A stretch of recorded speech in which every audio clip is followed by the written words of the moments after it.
just exactly like here. Okay. How did your family celebrate significant holidays like Christmas or? We didn't have Thanksgiving over there, you know. Christmas, we had turkey. We always had a turkey Christmas time. And we were fortunate that we had chickens and hens and turkeys, and we had pigs. My mother always had 2 pigs on hand, so sometime during the year, I don't remember when, they would always kill a pig and drain the blood out of the pig and make blood pudding and sausages. And then they would hang the pig up to dry or whatever. I don't know, I was always hiding, so I don't remember any much of that. But we always had turkey, and and potatoes and vegetables, and we'd have rice pudding or custard pudding with jello for dessert. We didn't have any ice cream then. Uh-huh. No. And how about presents and things at Christmas? Did you? No, not really. My mother would take us into the Longford. It was about 7 miles away. She'd take us on the bus into Longford, and she'd buy us whatever we needed, shoes, skirts, or whatever I needed, or my brothers needed pants or whatever. And then she'd buy bananas and oranges, and that's what we'd get in our stockings Christmas.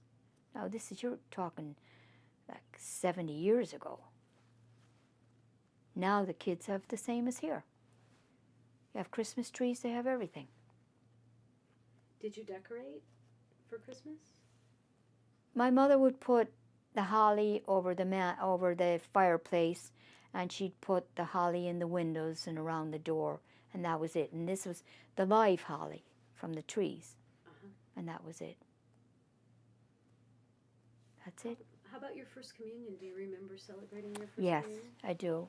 I had a veil and a dress and white shoes and socks. And of course you went to visit everybody, and you got a few pennies or coppers in those days. And then they'd have, it wouldn't be a carnival, but it would be like where they'd sell rosary beads, prayer books, candies, biscuits, lemonades, and things like that. And of course, when you got the money, as fast as you got it, it was gone. I remember that very well. Sounds like a nice day. It was a wonderful day. Same with confirmation. Very good. And how about St. Patrick's Day? What did you do for St. Patrick's Day? They didn't have any parades then like they do now. There was no parades. My mother played the accordion. There was 10 in her family, and every one of them played an instrument, sang and danced. Wow. So my mother played the accordion, and my uncle played the fiddle. And we'd dance in the house, and the neighbors would come in, because my mother was the only one around that played an instrument. So that was that. And then of course, before I came out here, about a year or so before I came out here, I was let go to the dance in Rooski, naturally it's dance St. Patrick's Day, or to Mohall. No, nowhere else, yeah. Were you close to your neighbors? Oh, yeah. They lived within walking distance, maybe 5 minutes away. My relatives lived all close by, so we were all very close. Were there any unusual characters living in the neighborhood? Yeah, there was one. He played the flute, and he was a good person. And I remember when my brother and I went to the dance in Rooski, and on the way home, we saw a bike up in a tree.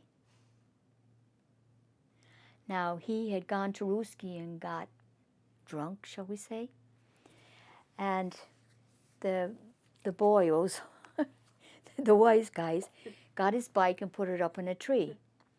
So the next day, my mother and, God rest her soul, and my aunt, who was her sister-in-law, and a neighbor that she went to school with, they're all talking on the road, gabbing about. And who comes along? Only this man, his name was Robbie.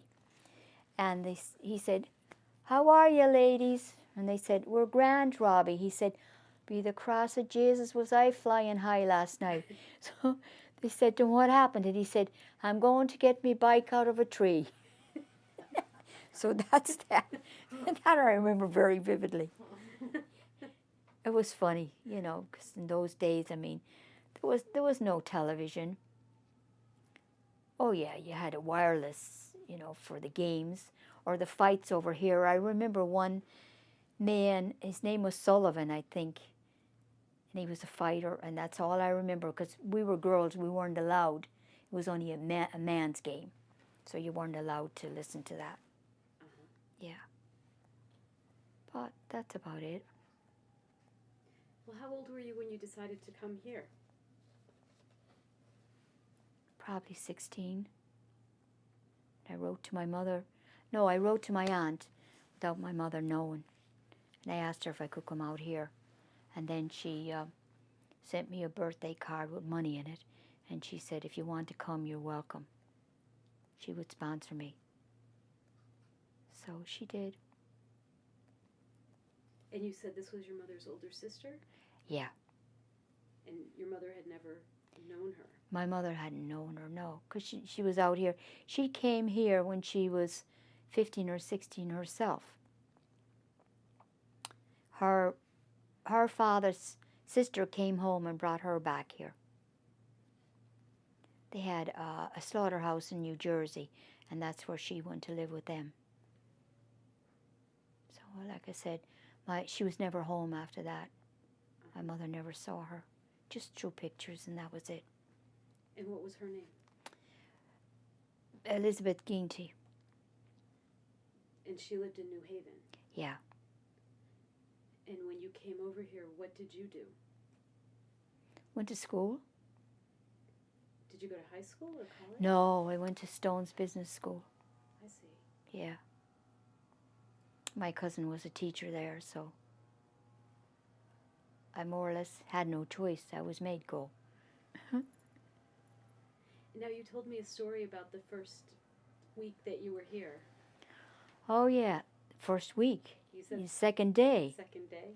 I was writing a letter to my mother. I asked my aunt if I could write a letter to my mother, and she said, "By all means, sit down there, and here's a pen, here's paper, write it." So I said, "Well, how am I going to get this to the post office?" And she brought me over to the window. She said, "You see that red and blue box across the street?" I said, "Yes." She said, she put a stamp on the envelope. She said, "Here, go over there, be careful crossing the street, go over and mail it out." So I figured, oh, I'm not going to go back. I'm going to remember where the house is. But I walked out towards Hamden, and then on the way back, I couldn't remember the house. So I got kind of lost, and I went towards New Haven, downtown, and my aunt's sister-in-law's husband was the chief of police at the time.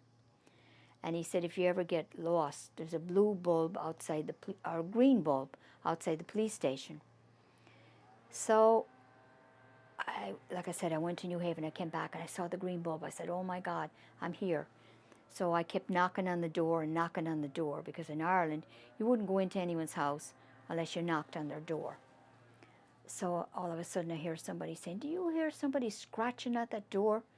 So they came to the door, and I said, I remembered the number, and I repeated it to this person. And they said, "Oh my God, we got her." So they put me in the Black Maria and drove me home. That was that. When I get into the house, my aunt said, "We're going to kill you. We're going to kill you. Do you know what you put us through?" Everybody was out looking for me. So I got home, and that was the end of that. I figured I'd never go anywhere again unless there was somebody with me. I'm not going to get lost again until I find my way around. Yeah. Good. Roughly when? And okay, we're rolling. So roughly when did you emigrate? I was here the 16th of May, 1950, And how did you come? by boat, the Mauritania, Cunard Lines, And from which port did you leave? Cove. Oh. Yeah. What was the last thing that you remember seeing as you were leaving Ireland? Don't remember. Don't remember. No. I just remember getting on the boat and being sick the whole time for 6 days. And that was it. Did you notice another person had told us about the keeners, the people who would cry as people were leaving Ireland? No, they could have been there, but I was so upset myself that I didn't really see anything. And you came in 6 days. Where did 6 you land? days. In New York. The pier, I don't remember. And I've been trying to find out what pier it was. And who met you? My aunt in Brooklyn. We were a day early in getting in. So my aunt worked for the post office in Brooklyn. And she called the Cunard Lines to find out when the ship would be in. And they said it's already in. It had just come in. So she got a taxi, she and her husband, and they went over. And I saw them. I'm on the top. And I'd say, Aunt Lizzie, I'm over here. Well, naturally, they couldn't hear me. My God, you know. So then I got down and I ran over to them. And I said, it's me. Aunt Lizzie. She said, I'm not your Aunt Lizzie. I'm your Aunt Mariah. Wow. But they looked alike. But I knew it was one of them from pictures. Wow. Yeah. So then I went over to Brooklyn, and I really liked Brooklyn.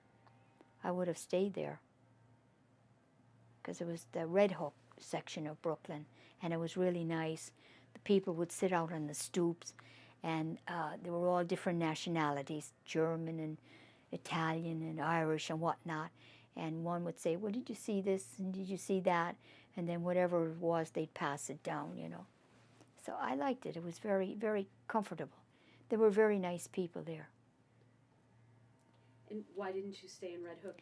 Because I came to my Aunt Lizzie in New Haven, my aunt, and so I had to, when she came down for me with my cousin Ann, I went back with them, you know.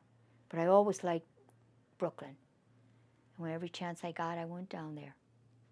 I liked New Haven, too.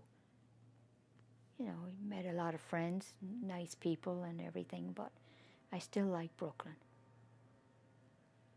It wasn't far from the water, and Coney Island wasn't far away, so it was nice. Yeah, sounds like an exciting place for a young girl. Yeah, and there were, you know, Irish American people that the kids were Irish American, and my cousins were, you know, born here, but we had a lot in common, you know, we're relatives and all that. Had any of your cousins ever gone to Ireland? Yes, they had, but they went after I came here, I see. not before. They were all about my age, so They were young. yeah. Okay. What was the day that you left Ireland like? Heartbreak, crying, my mother, you know. I kept putting it off. See, I left May the 9th to be in Cork for May the 10th to take off on the ship. And I was supposed to have gone in March, and I kept putting it off and putting it off. And there were neighbors that were going, but I knew my mother would be heartbroken. And so I told her, I said, well, I'll stay for a year. And I'm still here. Wow. Yeah, but I've gone home. You know, I went home quite a bit. Did your mother ever come to see you here? No. She never wanted to. And you were able to get over to see her while she was still alive? Oh, yeah. And the kids were all over there. Mary and Jimmy, David, Kevin and Danny. They were all over to see their grandmother and spend time with her. So that's good. Yeah. Okay. What possessions did you bring with you when you came? Not very much. I remember I had a hat on and a coat and a knitted suit that a cousin of mine had made. She was a professional knitter. And I guess underwear and maybe another outfit or two. But that's about it. Oh, yes, and gifts. There was a man at home beside us. His name was Johnny McGarry, and he used to make pipes in all shapes and forms. So I brought, to my uncles, I brought pipes. And, of course, the blackthorn stick for my aunts and that, and other little things like handkerchiefs that said Ireland on there, and tablecloths, things like that. Sounds like wonderful things. But it was more or less gifts, that, you know, for all the family, because my mother had quite a few sisters out here. And then, of course, my father's sisters were up in Massachusetts, so you had to bring them something too. That was it. Okay.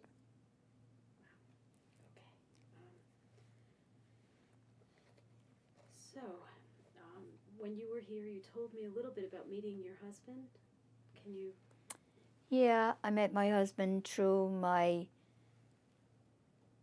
aunt's sister-in-law's daughter. We went to the KFC in New Haven to a dance, and that's where I met him. And when were you married? A year, maybe 15 months later. And then can you tell me about your family? You keep alluding to them, so I want to... All my children? Yes. Oh, yeah. My daughter married in Doylestown, Pennsylvania.